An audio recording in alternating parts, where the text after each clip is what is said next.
بسم اللہ الرحمن الرحیم۔ ایک بار جبرائیل علیہ السلام نبی علیہ السلام کے پاس آئے تو آپ صلی اللہ علیہ وآلہ وسلم نے دیکھا کہ جبرائیل کچھ پریشان ہے۔ آپ صلی اللہ علیہ وآلہ وسلم نے فرمایا، جبرائیل کیا معاملہ ہے کہ آج میں آپ کو غمزدہ دیکھ رہا ہوں؟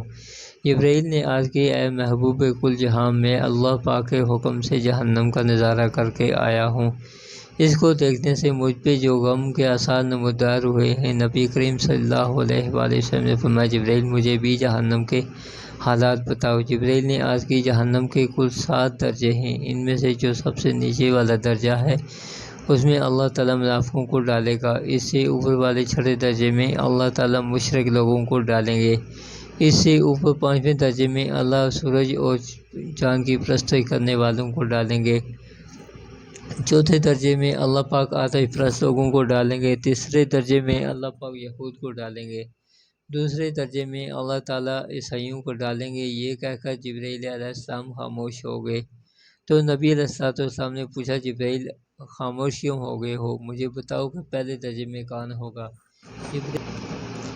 پہلے درجے میں اللہ پاک آپ کی امت کے گناہ گاروں کو ڈالیں گے۔ جب نبی کریم صلی اللہ علیہ وآلہ وسلم نے یہ سنا کہ میری امت کو بھی جہنم میں ڈالا جائے گا تو آپ صلی اللہ علیہ وسلم بے حد غمگین ہوئے۔ آپ نے اللہ کے حضور دعائیں کرنا شروع کی۔ 3 دن ایسے گزرے کہ اللہ کے محبوب مسجد میں نماز پڑھنے کے لیے تشریف لاتے، نماز پڑھ کر حجرے میں تشریف لے جاتے، دروازہ بند کر کے اللہ کے حضور رو رو کر فریاد کرتے۔ صحابہ حیران تھے کہ نبی کریم صلی اللہ علیہ وآلہ وسلم پہ یہ کیسی کیفیت طاری ہوئی ہے کہ مسجد سے حجرے جاتے ہیں، گھر بھی نہیں تشریف لے کر نہیں جا رہے۔ جب تیسرا دن ہوا تو سیدنا ابو بکر سے رہا نہیں گیا، وہ دروازے پہ آئے، دستک دی اور سلام کیا، لیکن سلام کا جواب نہیں آیا۔ آپ صلی اللہ علیہ وآلہ وسلم روتے ہوئے سلام کا جواب دیا، لیکن آپ جائیں، آپ کو ہو سکتا ہے سلام کا جواب مل جائے۔ آپ گئے تو آپ نے 3 بار سلام کیا لیکن جواب نہ آیا۔ حضرت عمر نے سلمان فارسی کو بھیجا لیکن پھر بھی سلام کا جواب نہ آیا۔ حضرت سلمان فارسی نے واقعے کا تذکرہ حضرت علی رضی اللہ تعالیٰ سے کیا تو انہوں نے سوچا کہ جب اتنے عظیم شخصیات کو سلام کا جواب نہ ملا تو مجھے بھی خود نہیں جانا چاہیے، بلکہ مجھے ان کی نور نظر بیٹی فاطمہ اندر بھیجنی چاہیے۔ لہٰذا آپ نے فاطمہ رضی اللہ تعالیٰ عنہا کو سب احوال بتا دیا۔ آپ حجرے کے دروازے پہ آئیں، ابا جان السلام علیکم۔ بیٹی کی آواز سن کر محبوب کائنات اٹھے، دروازہ کھولا اور سلام کا جواب دیا۔ ابا جان، آپ پر یہ کیا کیفیت ہے کہ 3 دن سے آپ یہاں تشریف فرما ہیں؟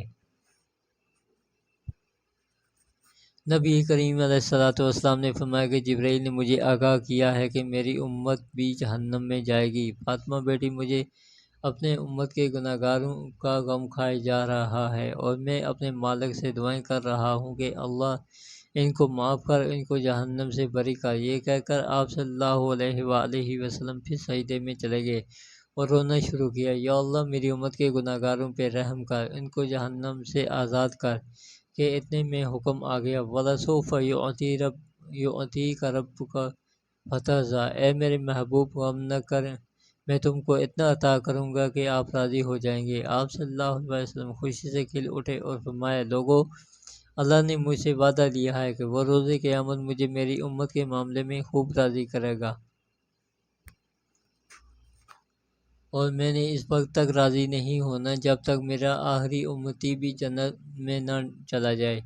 لکھتے ہوئے آنکھوں سے آنسو آ گئے کہ ہمارا نبی اتنا شفیق اور غم محسوس کرنے والا ہے، اور بدلے میں ہم نے ان کو کیا دیا؟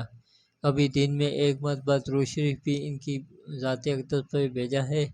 ہم کافروں کے فیشن کو اپنانے میں فخر محسوس کرتے ہیں، کبھی اپنے نبی کی سنت کو بھی اپنایا ہے؟ ان کی راہ پر چل کر تو دیکھو، کبھی ان کی سنت کو اپنا کر تو دیکھو۔ کاش کاش کاش کہ ہم نے اپنے نبی کی سنت کو اپنایا ہوتا۔ آج ہم بڑے فخر سے حضور کے امتی ہونے کا دعویٰ تو کرتے ہیں پر اپنے نبی کی سنت پہ عمل نہیں کرتے۔ اللہ پاک ہمیں اپنے نبی سے پیار کرنے، ان کے نقش قدم پہ چلنے کی توفیق عطا فرمائے۔ وآخر دعوانا ان الحمد للہ رب العالمین۔